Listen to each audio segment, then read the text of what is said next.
Hello guys! Welcome to my vlog at for today's video, tara samahan niyo ko sa aking day my life here in home. Nga akong nag-breakfast ngayon at tinapay nga itong aking kinakain na mayroong peanut butter at saka konting butter at saka milk. At sinabi nga ni Lola Basyang na uuwi na daw si Juan dito sa bahay.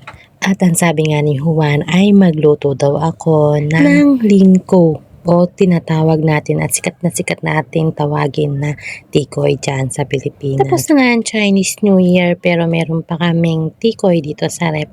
Sabi nga ni Lola Basyang ay pwede naman daw i-stock ito pagka daw nagkaroon ng molds doon sa ibabaw ay pupunasan lang at pwede pa rin naman daw kainin. Yun nga, napaisip ako, pero siyempre, kailangan sundin si Lola Basyang. So, ito pa naman ay hindi pa naman nagkakamolds itong aming tikoy.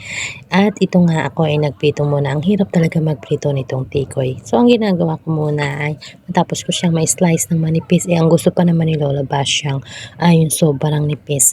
Ang hirap talagang iprito. Ang ginawa ko lang ay gumamit ako ng non-stick na fan.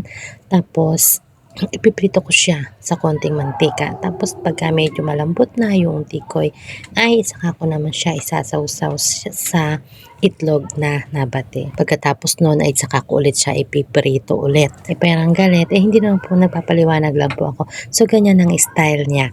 So ang hirap talaga niya iprito tapos ang ikli pa naman yung gamit ko na tong ang ikli.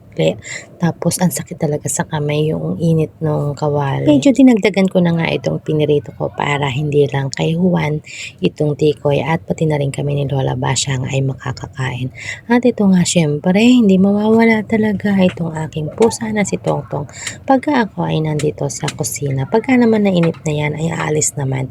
Pero habang nagluluto talaga ako ay nakabantay siya. Pag naluto na nga itong tikoy ay ibabalik ko siya sa kawali at tatagdagan ko pa ng mas madaming itlog yan kasi ang gusto ni Lola Basyang. So yun lamang muna guys for today's video. Thank you for watching.